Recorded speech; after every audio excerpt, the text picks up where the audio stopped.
Morning or afternoon. Hey, let's get started quick and strong here, and then kind of go from there. Um, one of the and again, just as a reminder, black belts and martial artists shouldn't be shy. So anytime you have a question, just jump in here. Um, the One of the things that I think is typical is for us all to believe that November, December is slow, and to believe that for some reason Thanksgiving and Christmas eliminate your ability to do enrollments and renewals. And I just want to throw a couple things at you. Is for Mile High Karate, I don't know, probably 35 years in a row, but most years December was our biggest cash month, and November was our second biggest cash month. And the second element is that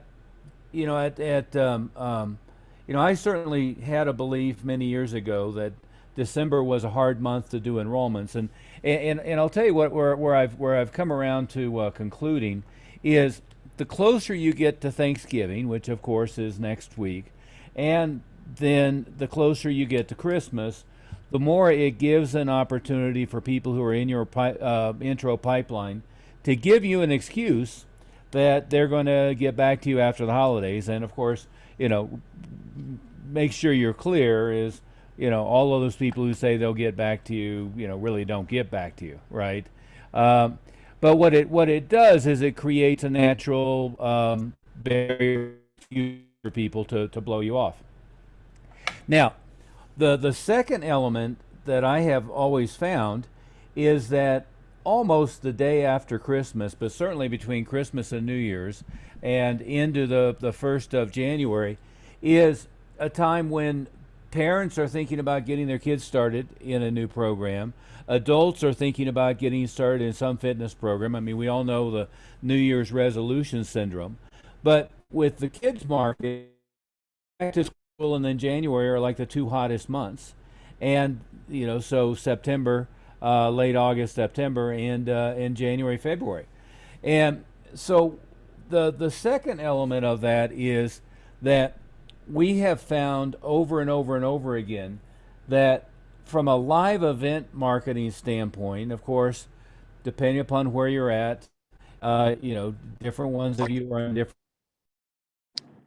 current reaction and or overreaction and or hiding under the desk, due to COVID.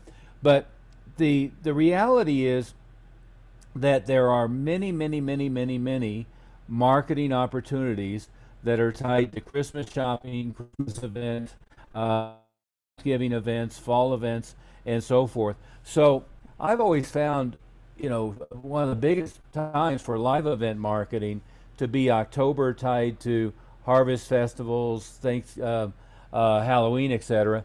Then November, tied mostly to Thanksgiving, and then December and November tied to Christmas shopping and tied to Christmas and or Hanukkah celebrations.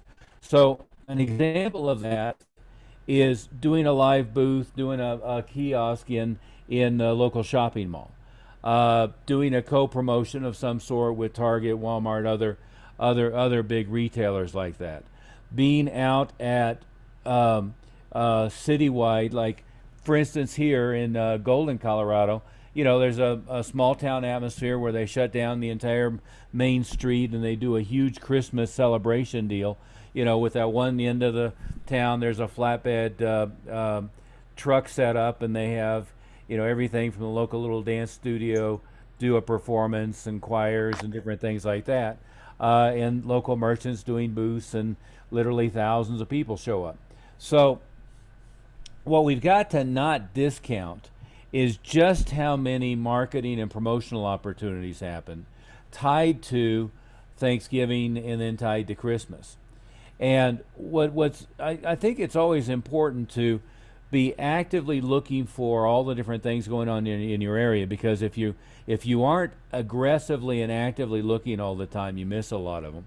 But and again, for many of you, this sounds like a broken record, but always go to all the local community centers and recreation centers. Pick up the flyers, look at the promotions, pick up their various marketing activities, be subscribed to their newsletter, be getting their email newsletter, be talking to the people there to find out stuff that they have going on special right now over the holidays. Go to all the local churches, which of course is a natural for Thanksgiving and Christmas special events and activities. Be tied into all the local elementary schools, and again, get on their email list if they have an email list for students and parents. Stop by and have an ongoing relationship with the people who work at the front desk and get to know them. Look at the flyers and the promotions. All of these organizations, visit their websites and be familiar. And then in most of your areas, there are physically newspapers or magazines that are going out about kids, for parents, about local activities. Make sure you're on the subscription list if there's an ability to subscribe to them. And if not, make sure you're going to all the local grocery stores, restaurants, and so forth, and picking those up regularly.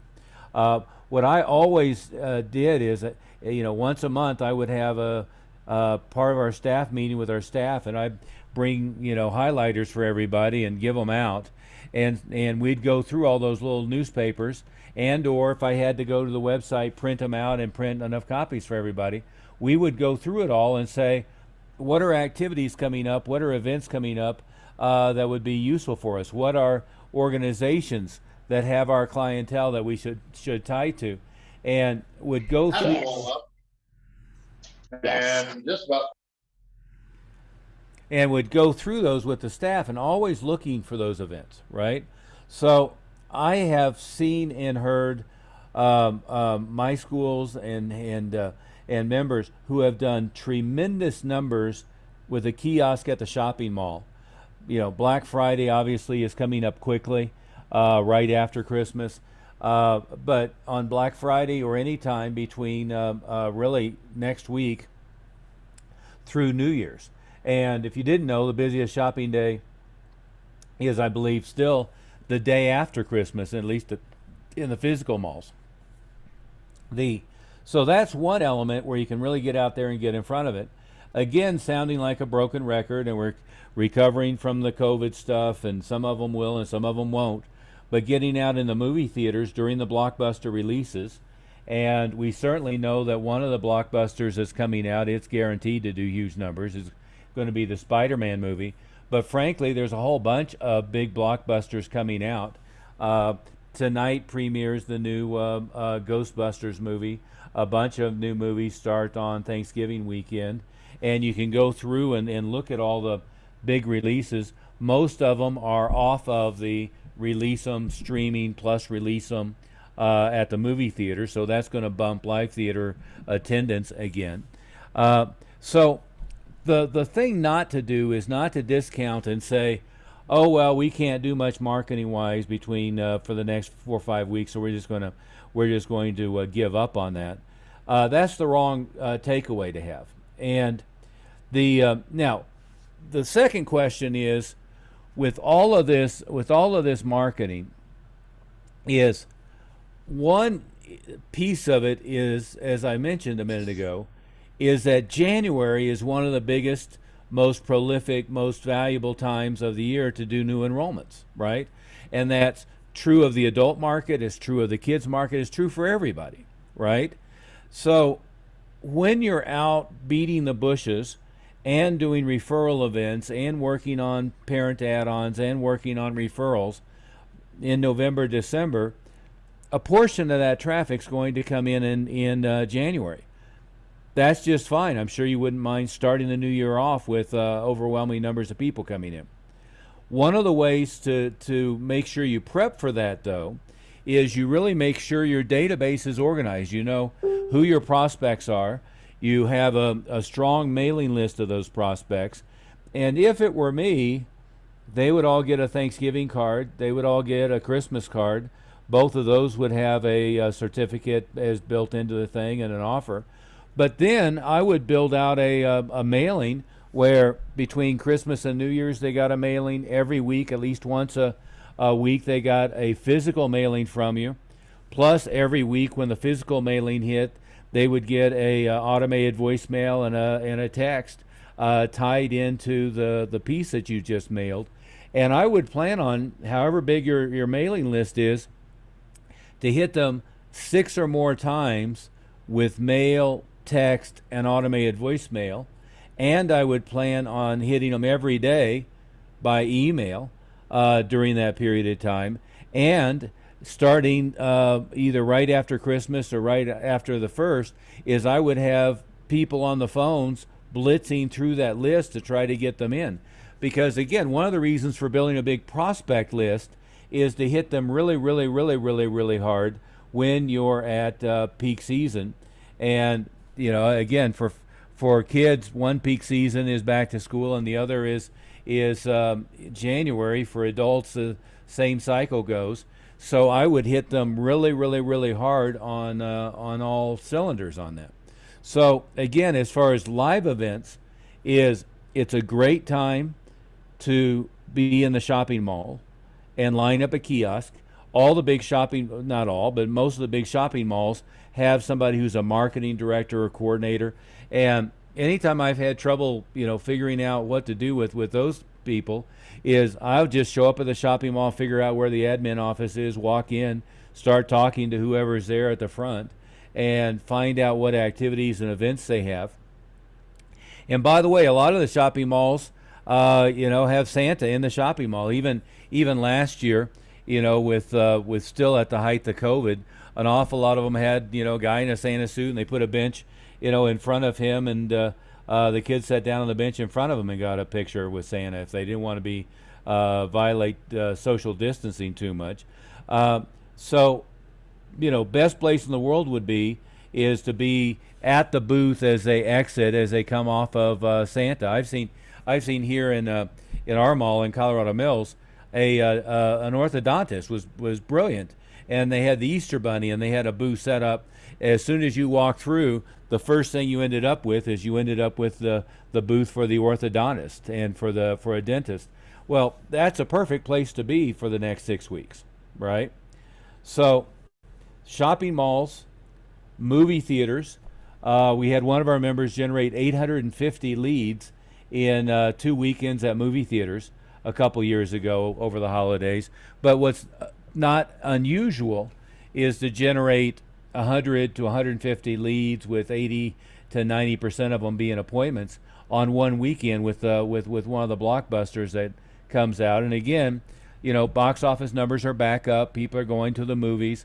Most of the production companies are not jointly releasing them, streaming in the theaters now. Disney stopped doing that. Probably because Scarlett Johansson sued them, but they stopped doing that immediately after Black Widow. So there's an awful lot of opportunity there. There's an awful lot of opportunity with elementary schools, with various holiday-related events to be there. And there's an awful lot of opportunity with churches and other community organizations that are doing things. Any questions or thoughts on that? Go ahead. I do, sir. A couple things regarding the parents who are like, "Oh yeah, let's think about it for the holiday, and we'll get back to you until on January 2nd." Mm-hmm. Any ideas? And I was just thinking about that today because one person texted me about. I asked them, "Hey, would you like to enroll?" Because they tried out a couple of classes, and they're like, "Oh, I'm gonna have my daughter think about it throughout this whole holiday period, and we'll get back to you." So I didn't know if you have any tricks up your sleeve to counter that. Can I give him a suggestion for that, Master Oliver? What you can do, Sal, is tell them that if they enroll in December, you're going to give them that month free. Okay. So that way they get a jump start, get a few classes in this year. Put the uniform under the tree as a Christmas present, but let them get in a few classes. But it's a free month anyway. We won't start your regular scheduled payments until January. So they still pay the $400 enrollment fee, but just start the the 325 in January 1st. Yes, they pay the normal enrollment, that initial investment. Now, whether Right. you want to go ahead and charge them for that first month and then just add one more month onto the end of the program, you can do that too. I've done that too. So Yeah. whichever you Okay. like. That's my first question. The second question I have is there's basically a newspaper that goes around, and all of East Lake gets, it's not a newspaper, it's like a little magazine that has, like, ads and stuff like that. And I've seen a couple martial arts school doing, like, a $69 or whatever trial offer, blah, blah, blah. And so I was thinking, should I just do a 2 weeks free of twice a week with a t-shirt or uniform, or the $49 um, trial offer? Well, I would okay. put them both because you like them both.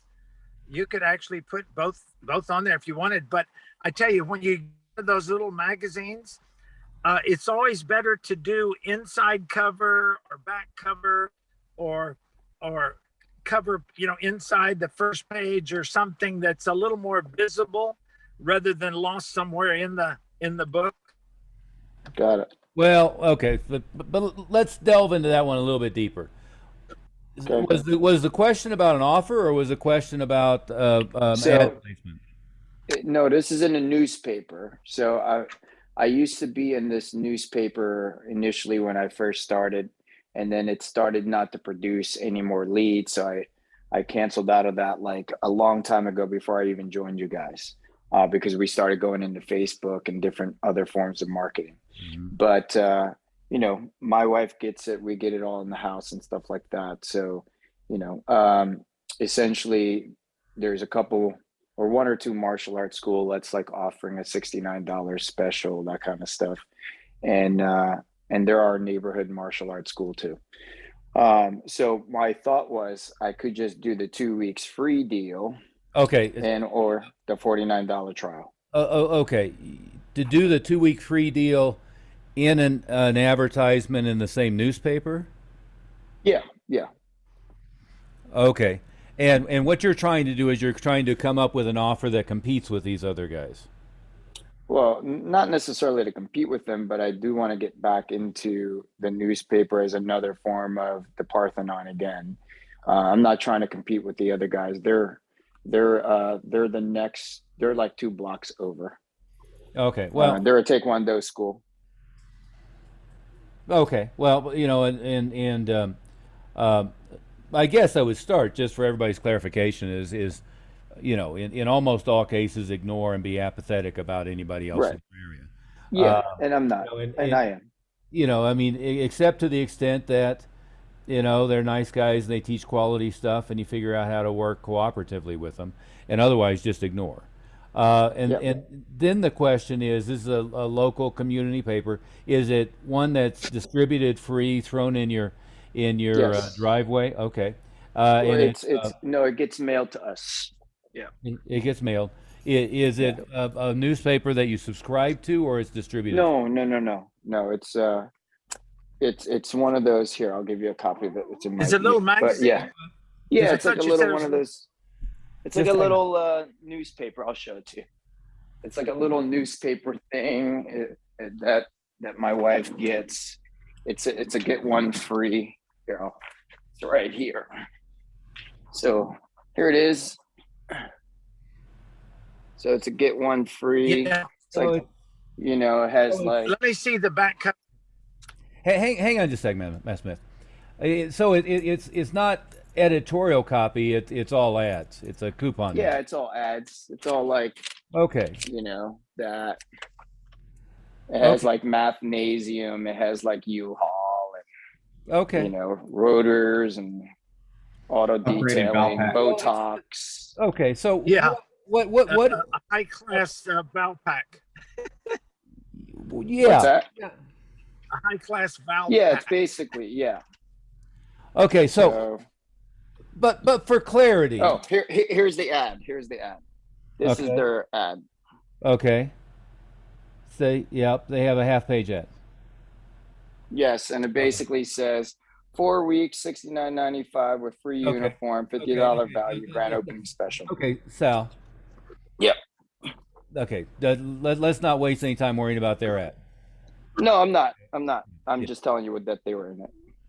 Yeah. Okay. I've got that. Everybody. One. Let's make note of a couple of things. Most everybody else in our industry are idiots. They don't know what they're doing. Okay. So it's useful to see what other people are doing, but in almost all cases, they're not tracking their numbers. So whatever they're doing doesn't necessarily mean that it's working, right? Hopefully, all of us would be, we do the ad, we know you got 5 calls, and we got 4 appointments, and we got 2 intros, and we got 1 enrollment. The ad cost whatever it cost, and whether that was acceptable or not, we would know that, right?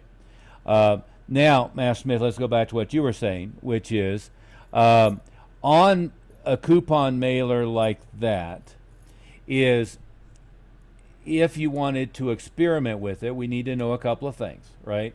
One is, what's the distribution? Oftentimes stuff like that is 10,000 or 20,000 for whatever reason, but we'd want to know what the distribution area is, what the map looks like, how many people it goes to, and how selective they are on who it goes to, right? Some of them are not selective at all. In other words, they're just mailing to everybody in the zip code.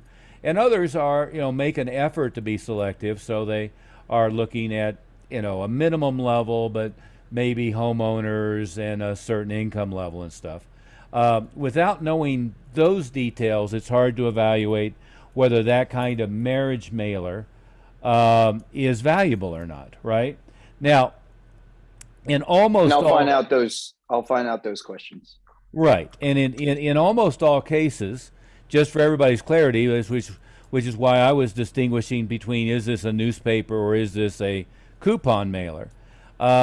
In almost all cases, something that has editorial content, and if it was a little local thing, the thing that has the basketball score of the local high school, and the articles, heartwarming articles about some kid in the local middle school and so forth, they're going to have more readership than just purely a coupon mailer in most cases, right? With the exception of, it's the insert that goes into the newspaper for like the grocery store coupons and Target's coupons and so forth, because that the data shows an awful lot of predominantly women, predominantly moms, oftentimes subscribe to the newspaper just to get those ads. So those ads tend to have a pretty high readership level, right? Now, can I ask a question on that topic before we move on to the next thing? Yeah. I don't know if they still do it in schools now, but they used to sell the coupon books that the kids would sell them, the $5-10. Has anybody ever tried that? And if so, what were your results? What was your experience with that? Well, I mean, I've done that a number of times, and frankly, I haven't seen those for a while. Gold Sea was the one of the big ones, and I don't know if the internet sort of killed that off or not. To tell you the truth, anybody on the meeting seen those recently? No. But let's stay on the coupon mailer, and then we can go to the Gold Sea thing, if you want. Gold Sea, more or less, was the previous generation of Groupon, right? And Groupon is now trying to become online dollar store, / Amazon. But yes, I used to get that to work a little bit, but it wasn't really much of a paid insertion. I don't remember if there was a cost or if it was free. What they wanted real dramatic sounding coupons, because they were making money selling the book, not making money selling the ads. So it was more, again, like Groupon, right? You don't pay to be in Groupon, but then they sell the ad and they keep the money. In this case, they sold the book and kept the money. But let's stay with Sal's mailer here for a second. In almost all cases, something that has editorial content is going to get better readership. Now, a coupon mailer like that, and go back to what Master Smith just said, if you can buy the back cover or if you can buy the front cover, oftentimes you can get that to work, because it's kind of like showing up in their mailbox with a postcard, because you have a 50-50 chance of they pull it out of the mailbox, and even before they throw it away, if they're not going to look at it at all, they see what your ad and your offer is. So if you do something compelling, and by the way, Sal, if you want to take a picture of those other ads and put them in the Facebook group, we can rip them apart a little bit. It's not hard to do a much better ad than what most of these other guys are doing. Again, but I mean, the karate one. yeah. I mean, if you want to put those in the group, we can kind of beat them up.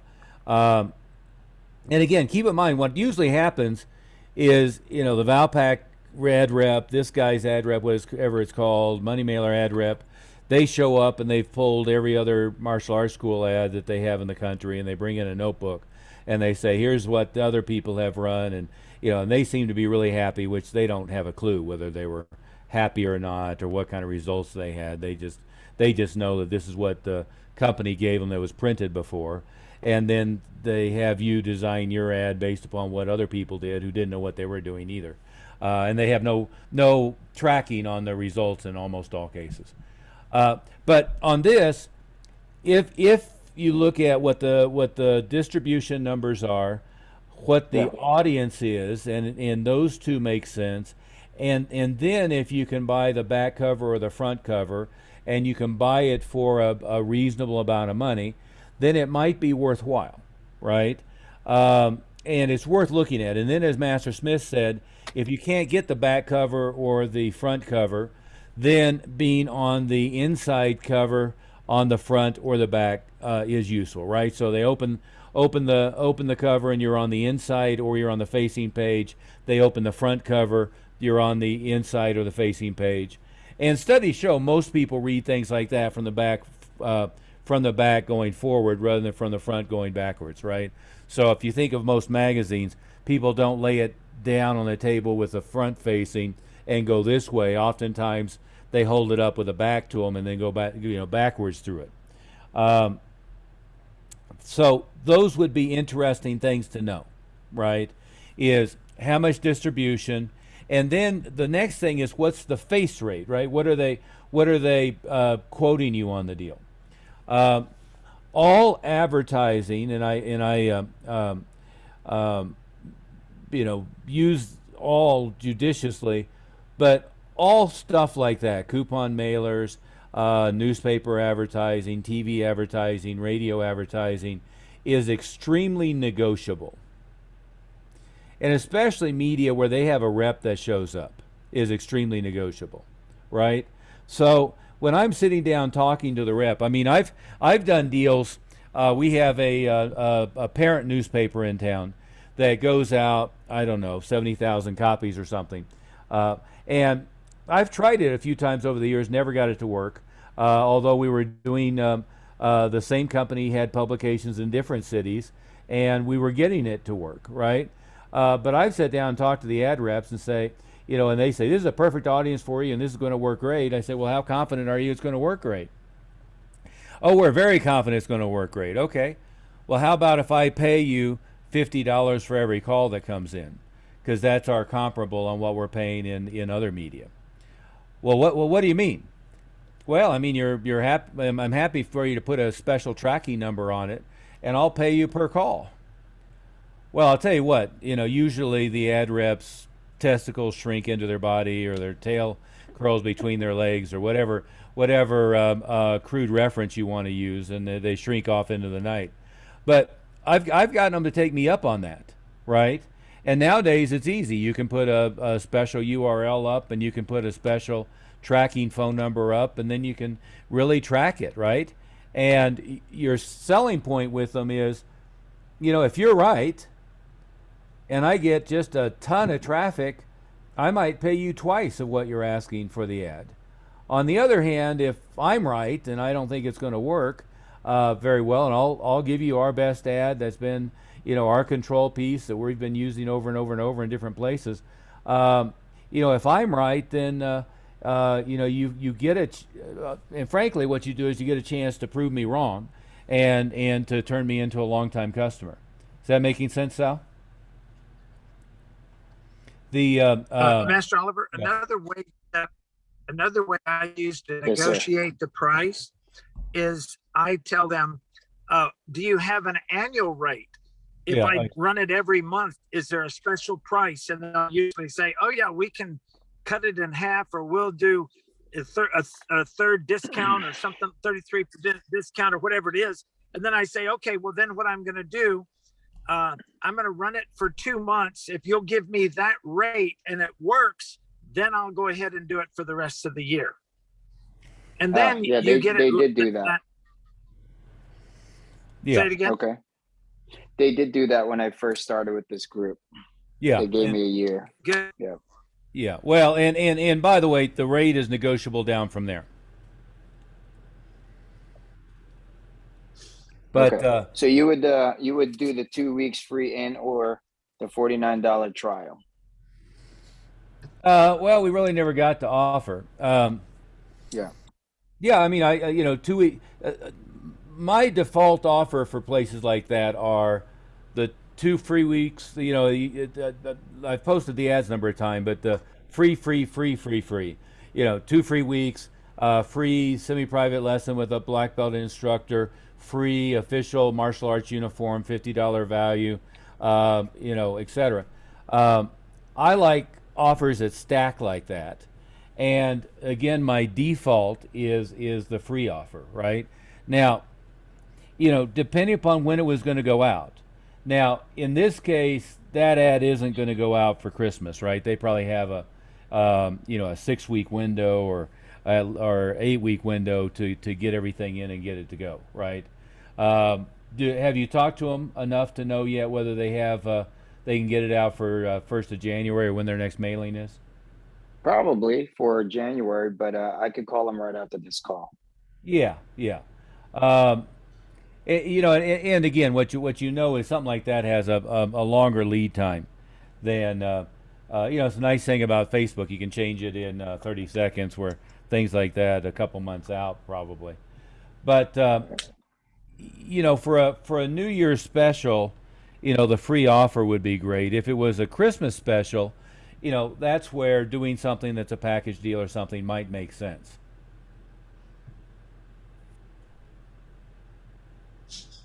Okay.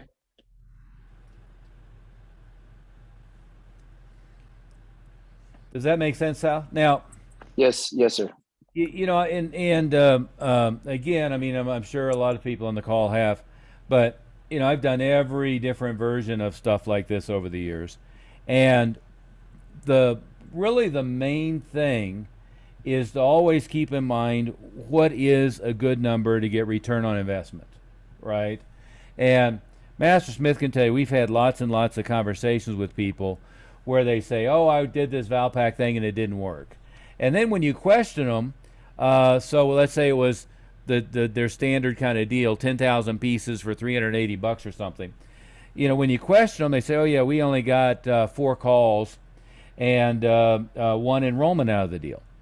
Well, we're all educated enough now to know that the 10,000 pieces that go out doesn't mean anything. What means something is I got 4 calls, and then can I improve my ratios through the process, right? And the other thing that means something is I got an enrollment, and how much did that enrollment cost me? And if I get enrollment that cost me $400, or if I get an enrollment that cost me $800, and they're paying $500 to $600 or $700 when the day they enroll, and they're paying, in your case, $347 a month. Well, I'm just fine with that result, right? So yeah, that's what happened to us with that breast cancer walk. I paid like $500 for it. We just had a student that signed up yesterday. They paid $400 to enroll. yeah, So I'm down 100, and then but they're going to be paying $325 December 1st. So yeah, I'm back up now. that's fine. That's fine, Yeah. right? So And again, with all of this type of stuff, as I was going through these different sources, the they just changed it again. Red Plum, Retail Me Not, used to be called Advo, but there's one company that mails and hits the mailboxes every Tuesday, and it's the same company that does an insert into the daily paper. You know, whatever the main San Diego paper is, they probably have a deal with them. Well, I like that because I know they get readership. Because it's the same reason why a lot of people subscribe to the Sunday paper is they're looking for the food coupons, they're looking for the grocery stores, you know, all that stuff, right? So from a standpoint of doing what's more or less a marriage mail piece, that's one that you can do, and usually the cost is more expensive than this mailer will be per piece, but it's about 6 cents a piece for an 8.5 by 11 two-sided two-color insert, right? So that's a source that we know that people look at, and typically what you're buying is you're buying fairly saturation, you know, it's not every door, but fairly saturation with some level of targeting that they can do. But most of what you're doing is you're getting into a piece that people actually look at, right? And then there's the Valpaks, the money mailers, and this type of coupon. And the coupon mailers have a wide variability on whether they just mail to every door or whether they're somewhat selective, and they have a wide variability on whether they actually mail. Now the big companies, Valpak Money Mailer, I imagine this is a national company, they're probably not going to stiff you on the actual numbers, at least not much. But you've got to be aware of those different pieces. And then last but not least, I wanted to update you on the National Cinema Media. I called their rep, and they still don't do any of that movie theater stuff as of yesterday. For San Diego? No, all around the country. Yeah, is what he's saying. So unfortunately, the movie thing is out for Remember, you the can still foreseeable go direct to feature. theaters. Yeah, and You every can time still you and go I did directly that, to the sir, theaters. and they don't want to do any of that. They always say refer to NCM. Okay. And you and I did that together, remember? Yeah, we've been doing it, and Denver guys have done it, right, Master Oliver? I don't know if they have during COVID, to be fair, but you know, I mean, I was doing movie promotions with the theaters way before National Cinema existed. But so now let's clarify what you just said, Sal. National Cinema Media is doing a crap ton of different marketing in theaters right now. Yeah, just not tabling. They do all the other stuff, you know, like lobby, all that stuff, things that we don't want, things that are not like going to produce, like, you know, tabling, which is the best thing. That's the one thing that they're not doing, which is literally, the guy said, is their number one money maker. But for whatever reason, the powers that be they don't want to do it yet. Right, right. Yeah, I mean, that was what I was going to clarify. They're still doing on-screen advertising, video on-screen advertising. They're still doing couponing. They're still doing movie posters. They're doing a ton of that stuff. And as you said, Sal, and I'll agree with you, most of that other stuff doesn't work very well, or it rarely works, right? And as Master Smith just said, is you absolutely have the ability to build a relationship with the individual theater manager, and some will cooperate, some won't. Some you'll be able to get a relationship built with, some you won't. But it doesn't mean you can't get into the theater and do things with them, even if National Cinema, because what National Cinema Media is not doing is they're not issuing an edict or an order down to the local theater that says don't let anybody do anything with you. What National Cinema Media is doing is they're saying we're not yet doing tabling because of all the regulations, local and national, related to COVID. Those are two different things, right? One is they're not selling tabling yet, The other is whether the individual theater can, if they want to, work with local businesses, which of course they can. So far, so You good. know, one of the things that we did, Master Oliver, before we did tabling, we actually had a thing that we did where the theater would hand out our coupon with every ticket. And then in the lobby, we had these big, stand-up posters, like you get from FedEx that are on the banners that talk about our special free 2 weeks, like you were saying, the Yeah. uniform and a free private lesson, blah, blah, blah. And that we got some traction, not near as good as the other, but I mean, you're going to get five or six enrollments from it. Might be worth it just to, and it wasn't near as expensive as the tabling. Yeah. Well, and secondarily is as Master Moody has done a number of times, and I've done a number of times, is working with the retail mall where the theaters are at. And it used to be, frankly, here where almost all of our major theaters were part of a shopping mall, and their industry has changed enough where a good chunk of the theaters are independent on pads where, maybe they're next to Home Depot or something, but they're not in a enclosed shopping mall or in a open air shopping mall. But the ones that are in a shopping mall, here there's an AMC theater that's in an open air mall. There's another big theater, I think it's a Century, that's in a mixed use, so retail, office, and residential complex, which is now popular now. Oftentimes, you can set something up with the mall rather than having to work with the theater, and set something up outside the theater where the traffic is coming through. And frankly, in any type of retail environment, having a booth or a kiosk between now and Christmas would be productive in most cases, regardless of the movie theater traffic. And again, Sal, I mean, sometimes it just takes going at it from different angles. I remember for years, we had 3 theater chains in town, and I was going in and doing, all kinds of crap with them. They were giving out coupons with tickets, and we were doing posters and the movie poster thing, and we were doing tabling and all kinds of stuff. And there was one district manager, was Man Theaters at the time, who just for some reason hated martial arts. And I worked for years to butter that guy up, and finally he retired, and I got in with a new guy. So sometimes it just takes an awful lot of effort. And frankly, one of the other big theaters here, Century in Colorado Mills, we ended up having the assistant manager was a parent of a student, and then all of a sudden it was a shoe-in to get in there. So you just keep thumping around.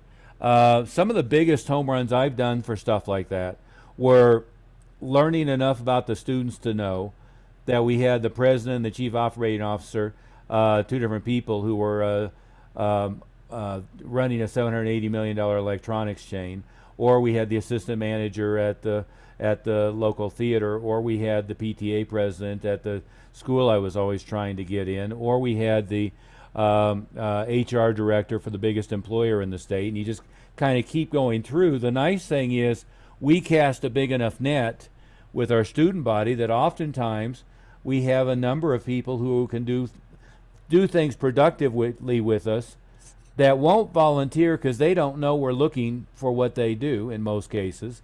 And until we figure out and really know in depth about each of our students and each of the parents, we don't know to look. Master Oliver, you were talking about being in the mall. We're doing that this weekend.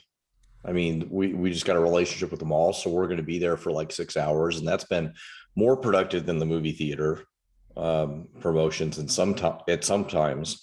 So you just got to keep working and coming at it from different angles. Whenever people say, well, yeah, that didn't work, there's other angles. And we've got example after example. I've got the most difficult school district in the country probably to deal with. And, we kept trying from different angles, and then we got into that school district. So there's another example. Different angles works. You just got to keep going. Yeah. Yeah, and thumping and thumping and thumping, and then all of a sudden, you hit it out of the park. And it's the same as getting good publicity. Is the great thing about publicity is it can just fill the school up in overnight.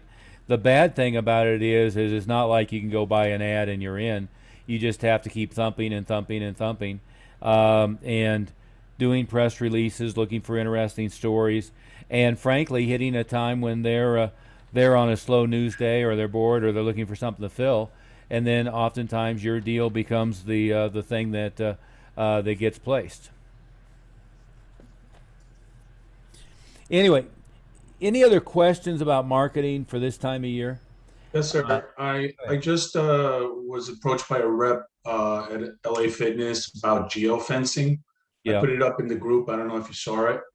yeah, And basically, geofencing is some form of retargeting, like our banner ads after people opt.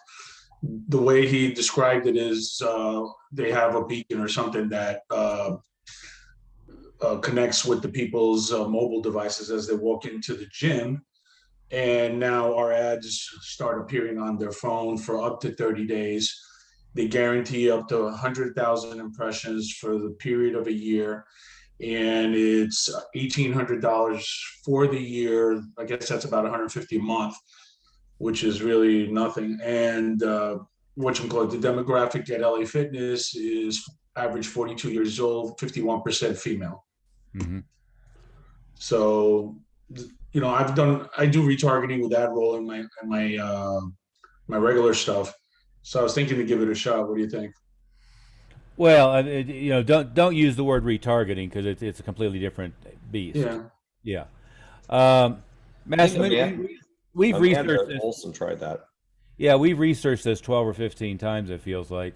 Yeah. Um, um, any feedback you have on that, Master Moody? Yeah, I mean, I've never seen it work. We've tried to set it up a few times, and whenever whenever you're trying something like this, I mean, sometimes our opinion would be give it a shot, but it seems like the exposure you get is diluted enough that it doesn't get too much. It doesn't do too much for you. Amanda just tried that recently, and it was beacon around elementary schools, so it would have even been a better targeting. And Yeah. I think that got abandoned pretty quick. It didn't get very good a results. She's not on, I just checked, she's not on our call here today, but I don't think she got very good results with it. But we did research on this a long time ago as well. See if we could set up beacons at the schools, and then people would get they would get reached out to as they come by. And there's a lot of ifs that have to happen for this technology to work. Yeah, yeah. Well, and for people to get their arms around it, if you saw the movie Minority Report, and he's walking through the shopping mall, and each of the ads are speaking to him, it's a step or two back because it's not recognizing the individual person, but that's more or less what they're trying to do. Is they're trying to have it be where Android and Apple have different systems that have to be set at exactly the right settings for this to work. But what it's doing is it's putting up a notification. Did they tell you? Are they doing it by Bluetooth or by? I guess it would have to, I guess it'd have to be Bluetooth. So it's a Bluetooth signal, I'm thinking, that is projected out. The beacons were Bluetooth, weren't they, Master Moody? The beacons are Bluetooth, and and they have to have the right configuration of apps in the phone for it to work. Like, you'd have to have accepted the right app configuration for it to work. Gustavo, did they say if it's a push notification? No, I didn't know what question to ask. Yeah. I would be really hesitant to. I would want to find out more about it and the actual technology they're using, where the notifications are supposed to come in, and what they mean by 100,000 Impressions. Yeah, I don't. I would be really we've seen this kind of get pitched a lot and never really seen it amount to anything that was productive. Yeah.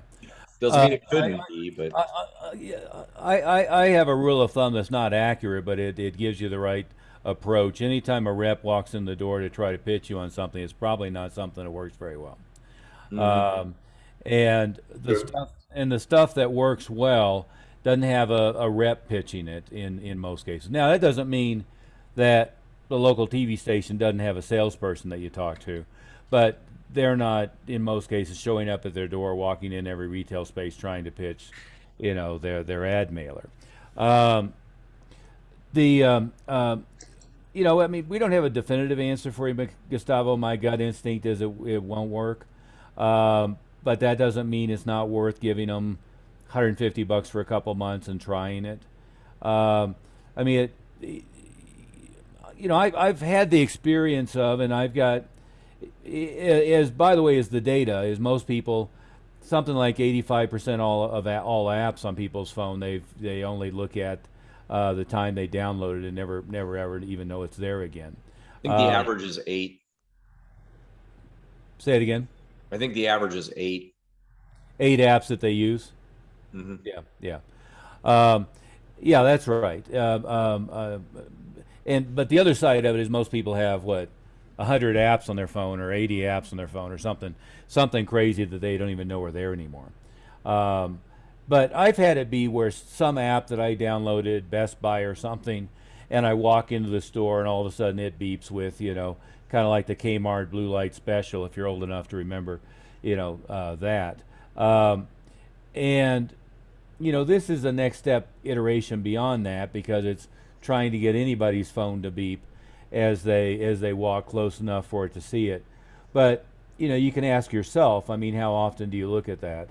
And I'm always a Hope Springs Eternal guy. I mean, I've done the ad on the back of the receipt at the grocery store that was right next door to the school that had 100,000 a month go out and got one call in a year, maybe. I don't even know if we got that much. And the thing you can do on the shopping cart and the thing you can do on the thing and the all of that kind of stuff. And very rarely does any of that stuff work. And as you're saying, Gustavo, $150 a month isn't a big deal. Wasting $1,800, testing something is a bigger deal, right? Because you could spend the $1,800 on something we know would be likely to work. So if they let you give them $150 and try it for a month, and and the conversation was, if I get anything off of this at all, I'll keep doing it. Fine, right? Well, sir, I have another question then. I have about $1,000 to allocate extra to marketing for the next 60 days. Mm-hmm. Where would you like me to put it?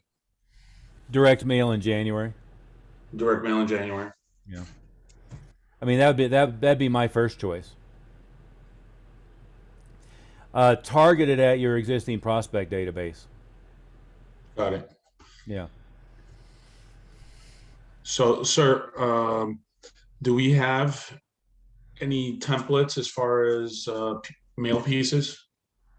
There's a ton of stuff. We have all the stuff in the print shop, plus we have all the stuff that people have posted in the Facebook group. Bob can walk you through all that stuff if if you can't find it quickly or easily. That's great. Thank you very much. Yeah, but yeah, there's just a ton. I have a question. Yeah, go ahead.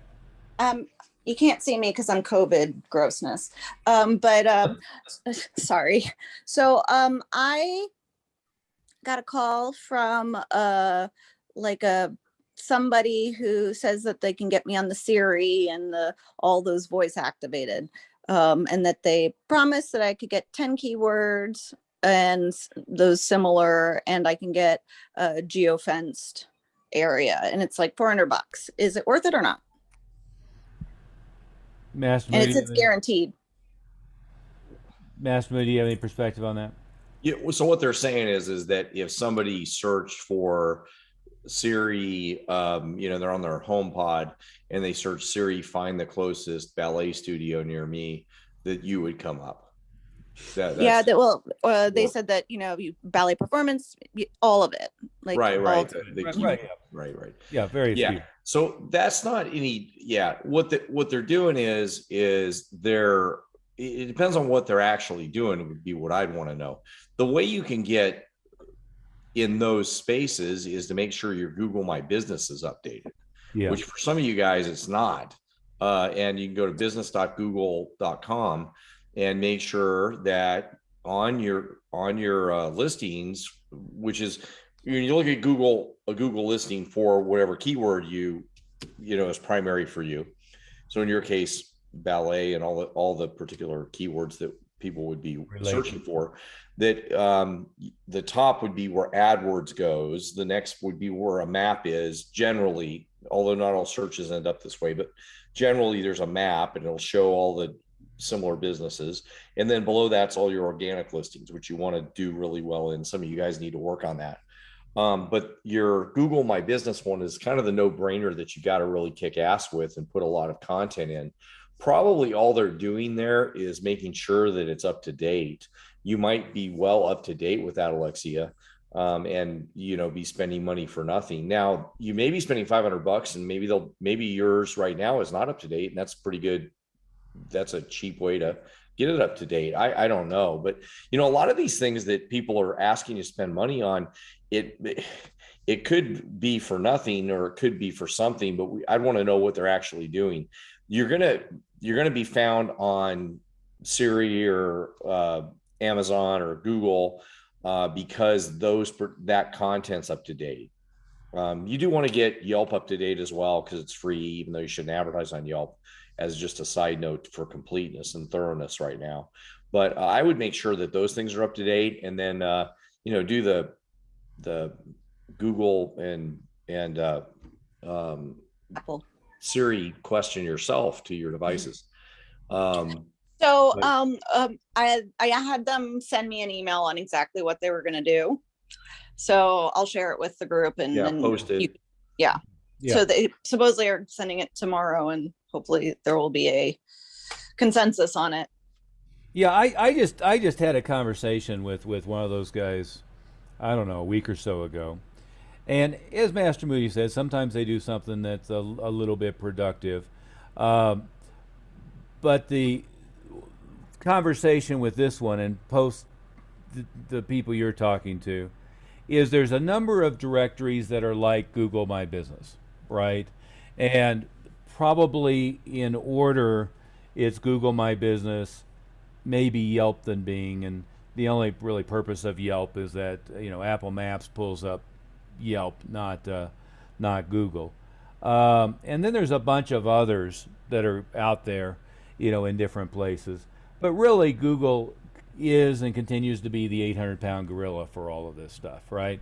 So, but one of the things that when the conversation I was having is which is what you should do anyway, is making sure your Google My Business was congruent with your website, and all the other directories were congruent, meaning the same phone number, same web address, one thing or another. Because in making sure the Google My Business was pointing to your website, in other words, there was links there to the website, and there was photos and videos and so forth. And that's, again, if it's something you haven't done and somebody does it for you for $400 in a semi-automated way, it may well be worth the $400. But it's important to have all that stuff up to date and to make sure that they're congruent across all the platforms. Is that a fair way to say it, Master Moody? Yeah, absolutely. And don't miss those, the small ones and what Master Oliver's talking about. What I would recommend doing is also make yourself a reminder every 6 months, at least, maybe every quarter, to check on them. Because Google does add some new components to those setups.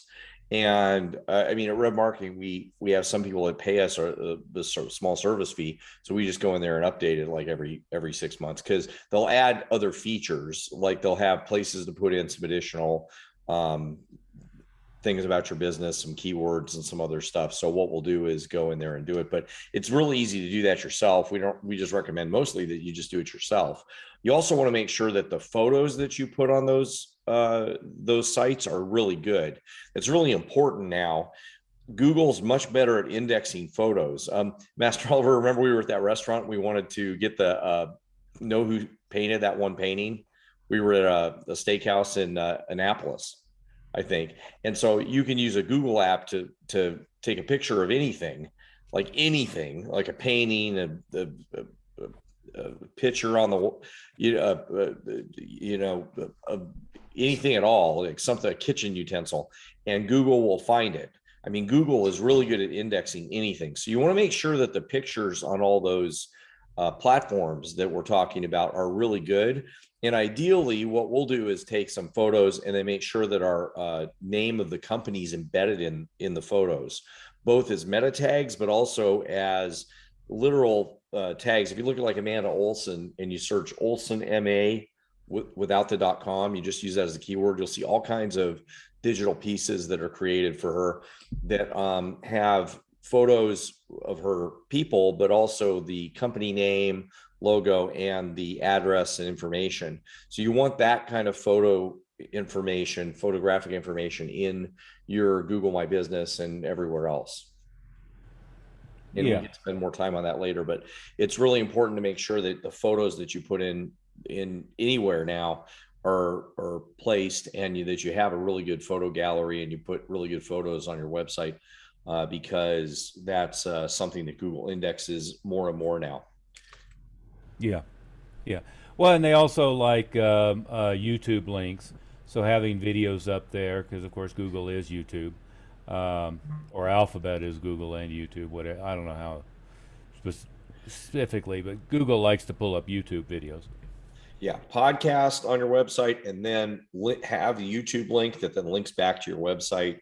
All that stuff should be all linked together. Yeah. But anyway, any other questions on holiday marketing here? I have a question, but it's not holiday marketing related. So get others first. Yeah. Go ahead, Jason.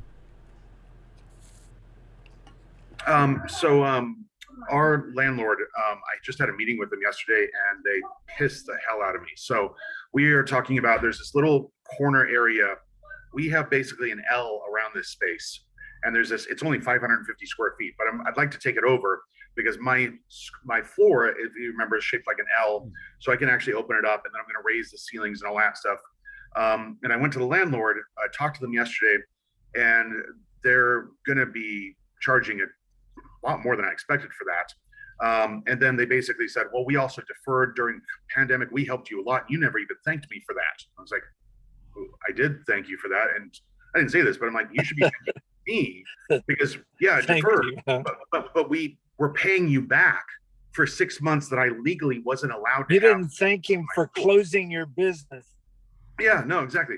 But anyway, but so, what I was trying to do is saying, I'll do this lease, but I'm going to then, I want to renew the lease for another 7 years or 10 years or whatever. And so then I said, well, if we get this smaller space, I'd like to have a little bit of tenant improvement, like 3,000, 4,000, 5,000, not much, but something. And then they were pissed that I asked for that. And I was like, okay, so 3 years, I can just leave and get a better spot that's either a lot bigger or a spot that has a lot better foot traffic. If I were to renew the lease, when you renew, do you usually ask for anything, or do you just say, okay, let's just renew and keep it the same? Because my thought is, if I move, it's going to take them a long time to find somebody else to come in. That person's going to ask for tenant improvement. They're going to ask for deferral of 3 to 4 months while they're at least, doing the construction and all that stuff.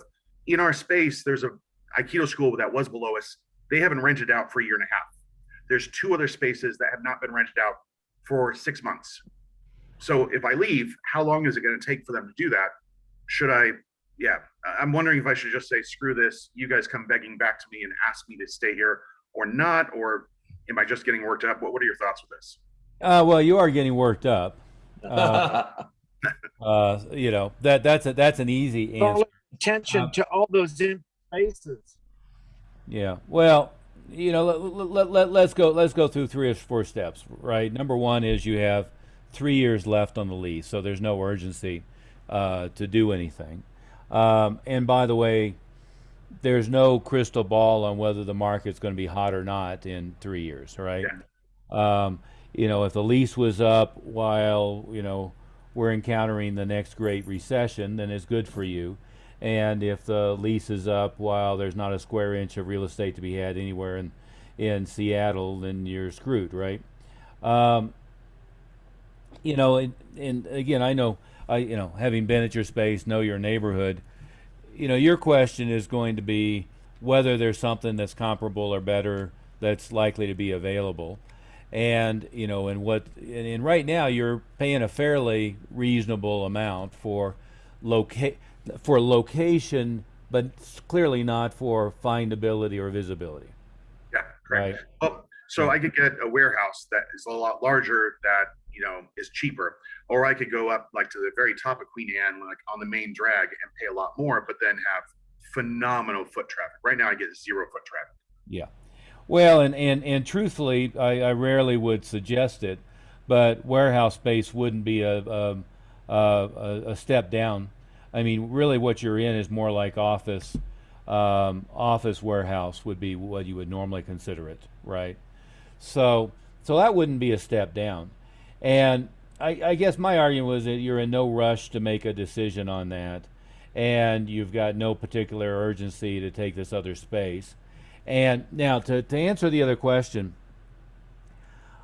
I don't know as though I've ever encountered a landlord that exhibited anything approaching gratitude. I've had some that were easy to work with, some that were hard to work with, some who were insane and difficult to work with, who, it was in my mind every day I should sue them, except it was stupid to do that, right? From a renewal standpoint, over the years, I ended up moving locations a lot more than I would have liked to. But the reason was I could go across the street and get 15,000 or 50,000 or 70,000 in tenant improvements, oftentimes, connected to 3 months, 6 months, 9 months. I even did a deal where it was a year free rent.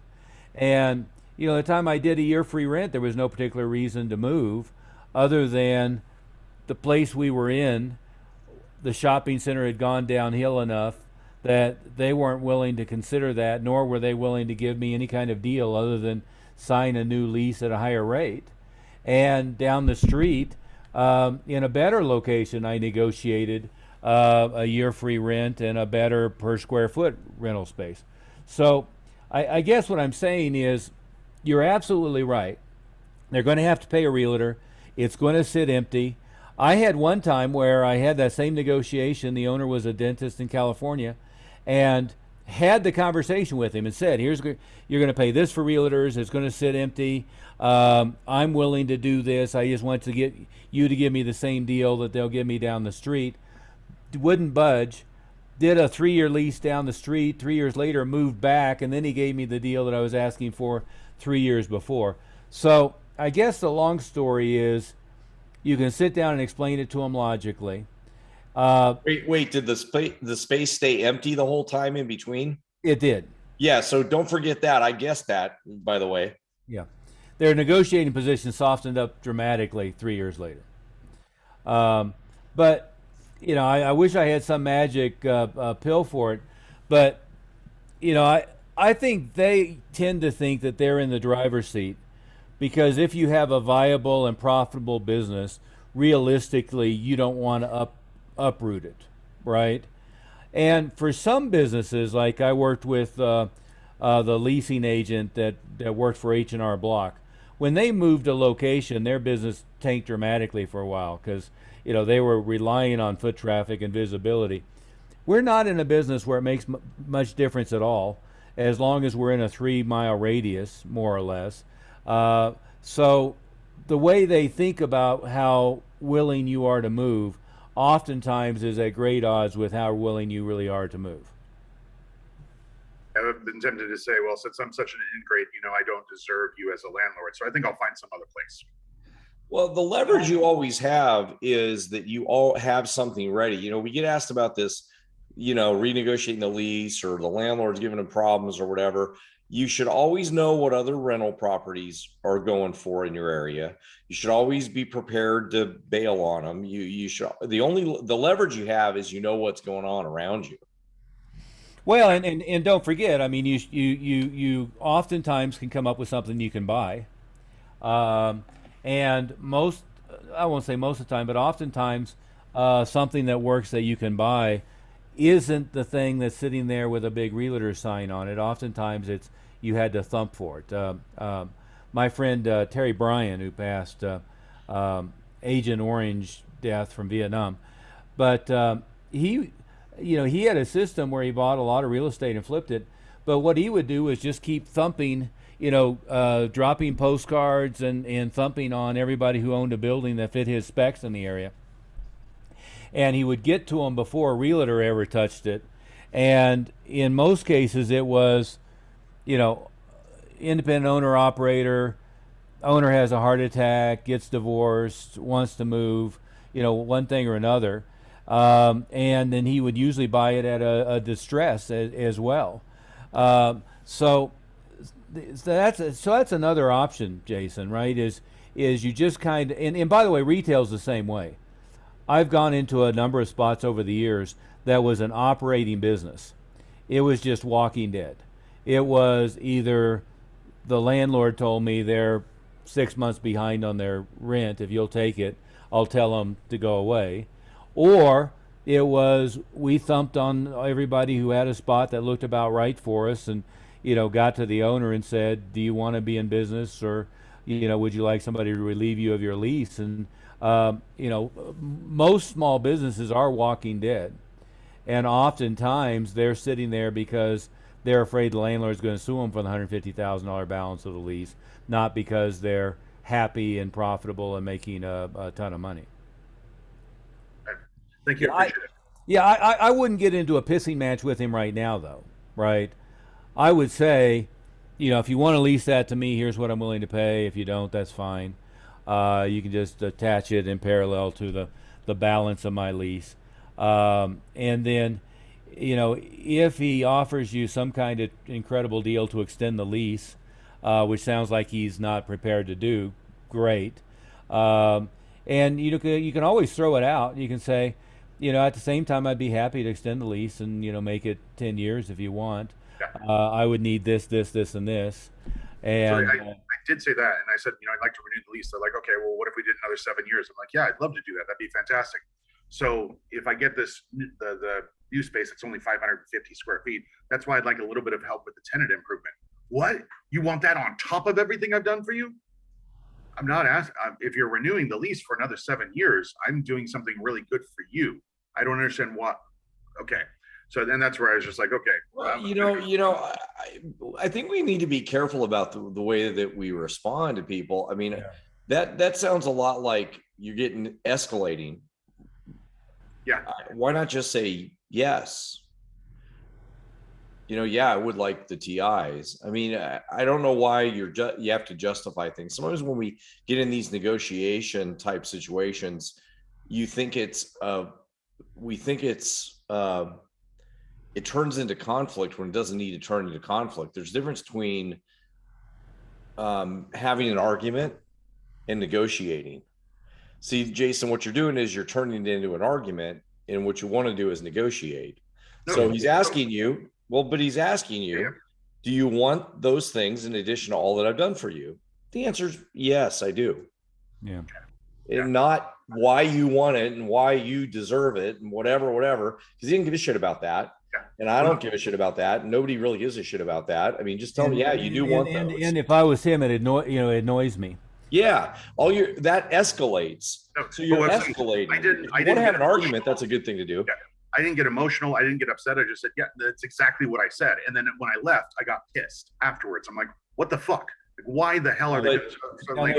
No. When I was there, I was like, yeah, no, okay, yeah, that's what I want to do. And they're like, well, how you even want that? And I'm like, yeah, I do. And then I left, and I'm like, why are they acting that way? What the hell's going on? Well, think in terms of terminology and negotiation too. If we did that, which would only make sense for me if it included, you tear down the walls and you do, that stuff. It only makes sense if you do that, right? But if we did that, I might be willing to go ahead and just, wrap it all in and let's do a longer lease so we don't have this conversation again. See, I might be willing to is different than I'd like to, right? Yeah. I'd like to is you're in a position of weakness a little bit. I mean, I always want all of the conversation to, again, this is stealing from Covey, to be the win-win or no deal type of thing, right? So when I'm talking to him, it would always be more like, this has been a crazy year for you. It's been a crazy year for me. We're both in a position where the city of Seattle and the state of Washington has tried to kill us. And the way that I could possibly get it to work financially is if it was done this way. I don't know how that works for you, but I'd be willing to consider doing it if that happened. You see the difference in the language pattern, right? Yeah. And see, the more you get on their side of the fence and commiserate with them, then the more you end up on their side. And then he says something like, well, for all I've done for you. Well, yeah, I absolutely appreciate that. I understand that we were both in the situation where the city of Seattle and the state of Washington were trying to kill us. And I know that nobody was bailing you out. And frankly, there was a very pitiful effort to compensate us for trying to shut us down for months on end. And I'm not talking about from you, I'm talking about from, all the bureaucrats trying to kill us. See, now I'm on his side. Given all that, though, in order for me to get it to make any kind of sense whatsoever, we'd need to do, this. Got it. Okay. And getting into a pissing match never gets you anywhere. Yeah. Getting over on their side of the table and being sympathetic with their view, right? And even when it's having the conversation about the realtor and so forth, one of the things, I mean, if it were me, and you can correct me if I'm wrong, but I've been on the other side of the plate on stuff like this. Seems like it'd be a benefit for you to not have to deal with realtors and go through all of that. For me, this shopping center is just purely square footage because people can be on Apple Maps or Google Maps or Waze, and they still drive around the neighborhood for 10 minutes trying to find it, right? And the space is fine, but I could be in a warehouse and be just as fine. It's not like there's any marketing value whatsoever to the location, other than we both know we're in a good neighborhood, right? So, and so on the whole deal, if I went and found a warehouse, I could probably have double the square footage with comparable walk-in traffic, visibility, one thing or another. On your side, you'd have to get a realtor, you have to put it on the market. Space downstairs has been there for 18 months. I know it's kind of an unusual period of time, and Seattle was trying to kill them too and succeeded. But it seems like we could build something in to recognize that, and if it was a longer deal, have an effective rate per square foot that works for you, and at the same time do some abatement that's going to work for me and help us get back on our feet. You see what I'm saying? Yeah. And so all the way through, I'm on their side. Now, and again, deal with people deal with them in person like you're trying to get on their side. And then when you leave, deal with it like it's a computer program and you're trying to figure out what button to push in order to get it to respond to what you're looking at. And don't get pissed off at stuff like that. I've dealt with landlords who are certifiably crazy, and I've dealt with the worst are the big companies where you're never really dealing with a decision maker, because then every decision takes 6 months to work its way through a chain and comes back. Worst I ever had was Teachers Retirement Fund of Indiana, being run by whoever it was at the time, the biggest real estate management company in the country. And nobody knew what was going on. It was rounding error in the scheme of their balance sheet. Getting a decision, it just didn't work, right? and the other guy, the dentist, was only negotiable after it had sat empty for 3 years. Does that make sense? It does. Thank you, sir. I Yeah. appreciate that. Yeah. Yeah, but don't get emotional about stuff like that. It just, it is. And by the way, in the COVID thing, he's right, by the way, is, there was very little that happened to help with landlords. And whether you owned residential or you owned commercial, what was happening is they were being restricted from evicting tenants, while at the same time nobody was compensating for them for their rent.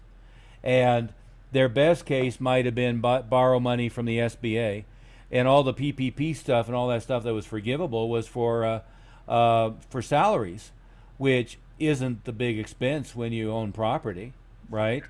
So nobody was helping them in any way, shape, or form, and the government was spending double their effort because the usual, the consumer is right and the landlord is evil and rich mindset. Yeah. So I was just frustrated because I don't deal with the landlord. They have a property management company. And every time I've dealt with them, I've told them, I really appreciate this. Thank you. Let the landlord know that. I've always said that. And then she was like, it's a female she's like, you've never thanked me. I'm like, you haven't given me your phone number. I don't have your contact information. And every time I deal with the property management company, I always tell them thank you. What are you talking about? But who really cares though, Jason? I mean, just thank them when they say that. I'm sorry there's a misunderstanding. I really appreciate you guys, and then just move on. I mean, don't get caught up in that. And by the way, I've sent baskets of cookies to people that, I'm pissed and seething inside, knowing that the best route to smoothing the relationship and getting what I want is for me to be overly obsequious, right? Let me just state my rule for teaching, for business, for everything. And it's not for you guys for psychological health, but it's for everything else. The emotions you express should be the emotions that they need, not what you feel. You should write that down. It's a rule for life, for business, and for when you teach it on the floor. It's the emotions you express or the emotions they need, not what you feel. Now, for your personal life, I'm a counselor. Express your emotions and be good at expressing emotions and all that stuff. And we can do it in here. In here, it's great. Express your real emotions. But the emotions that you express, sometimes you got to yell when you actually feel like laughing, and sometimes you got to laugh when you feel like yelling, and sometimes you got to deliver cookies when you hate that bastard. Yeah. But it's the emotions that they need, and then you get what you want. Then you teach the class right. Then everything happens right. So you should learn that from the floor, and it's the same strategy for everything else.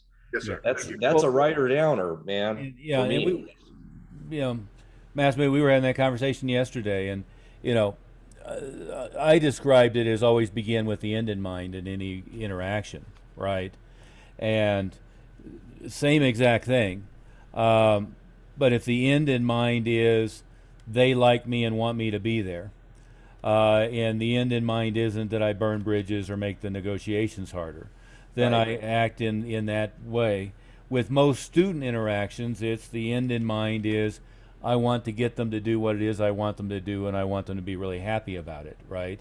In most personal interactions, oftentimes it's, whatever we're arguing about, I shouldn't care more about it than the relationship. And so I should, be willing to be cooperative and not push, winning the argument and losing the battle. Depends on, I mean, at some point you've got to balance that in your personal relationships, guys. But in this kind of stuff, it's what they need, not what you feel. So that's the rule. Then you can go bitch when you're here or at home, or not bitch. Does that help, Jason? It does. Thank you very much. Appreciate it. Give one little tip. I went through your exact thing at a location I had for 20 years, and it was coming up for another 5-year renewal. And they just thought that I was going to take the renewal. They sent me about 3 months before the expiration the new lease, and it was actually increasing the rent. And I was going to go for an increase because the area was actually it was actually going. I went out and did my homework, and I found 3 other locations and let them negotiate against each other. Took the best one, which ended up being about $2,000 a month less than where I was, with a center that wasn't any better, but it was about the same traffic. But I actually had a better location in it, and they did all the build out for me and gave me 3 months free rent. Well, when I looked at all things, equal, and I told the other landlord that I had 3 other places that were willing, all 3 were going to give me less than what you're offering me here. So I'm going to give you one last shot. I'm not going to go back and forth on this. I just need a yes or a no. And they said, okay, well, no, we've got people lined up waiting to take your space. And then when I left and went into the new space, that place stayed empty for almost 2 years. Yeah. Sometimes, but it was all in knowing whether you did the right thing by knowing what the market is at the time. And like Master Oliver said, the market in 3 years is not going to be the same as it is now. Yeah. So you got to wait till you get a little closer. Yeah. Well, and the tragedy is we don't know. So it might have been the best thing in the world to have sucked it up and to have locked it in doing their thing, or it might have been the dumbest thing in the world and you're the only tenant left. And it's very hard to have that crystal ball, right? Sometimes you can see the writing on the wall. You see a shopping center that's going to hell. You see a neighborhood where, the houses around you are gradually getting boarded up and stuff. You're in a neighborhood, Jason, where other than city of Seattle mismanagement, Queen Anne area isn't going to go downhill, right? And you're not deep in the heart of all the crazy crap that's going on in Seattle. So it's 95% sure that that's going to be a good area.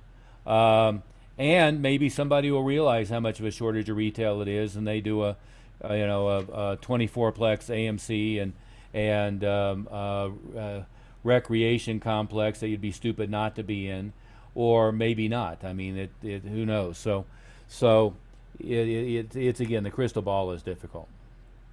All right, thank you. Yeah, let's wrap up with 2 things really quickly. The first thing is next week's Thanksgiving. We'll be off next week, so we won't have the Tuesday or the Thursday meeting. And I'll get you the holiday calendar out here as well. Mindy is hard at work trying to nail down Clearwater Beach, Florida for our next live meeting in the spring by popular demand at the last meeting, which if you've never been to Clearwater Beach, Florida, it's consistently rated top 1 or 2 or 3 beaches in the U.S., often in the world. So it's a beautiful venue. But we're working on nailing that down. It'll be, in all likelihood, a couple weeks after spring break is over. So that puts us into mid-April. We're definitely not going to go anywhere near Florida during spring break. I guess that's it. The last thing is spend some time over Thanksgiving weekend taking a break. What you see floating around the industry right now is all of the wannabe gurus talking about how to do a big Black Friday sale and sell a bunch of retail. My argument is screw that. Don't, that's stupid. And think about what happens is even if you sold, I don't know, I think I've done 20,000 a day before. If you had $20,000, 10, 11, or 12 of it, somewhere between 45 and 60% of it is going to be cost of goods. And so by the time you're done, less than half of it is actual gross profit.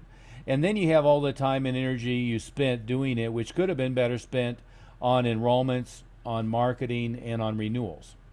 Where one paid in. Yeah, one paid in full does a heck of a lot better than all that retail. The second element is, and we're not going to get into renewals much on Thursday, but where huge cash numbers. I mean, and we're talking about $80,000 cash in one weekend. Schools that did 120, 130 in-house. That was always from renewal blitzes. And the renewal blitz would typically start November 1st. It would end the week before the holidays. But the mission was to clean up everybody who wasn't yet renewed. So to take everybody who was renewable and renew 80% of them. We spent time talking about that in Estes Park. So it's a tremendously fruitful time. And by the way, what you think is they're all buying Christmas presents, so they don't want to spend money on this. Well, the thing is, they're used to pulling out their credit card and spending money, so it's easier to get them to spend big chunks of money this time of year, not harder. So I'll just leave you with that note: it's a perfect time to clean up all your renewals, and it's a obvious time to really be focusing on getting a bunch of leads to get enrolled in January and getting a bunch of leads to get enrolled in December, and both work. On that note, we'll call it a day. Thanks, guys, and have a wonderful Thanksgiving, and we'll see you afterwards. All right, guys. Thanks. And Master Moody, I'll see you again in 26 minutes. Yeah, we'll get on a little bit early.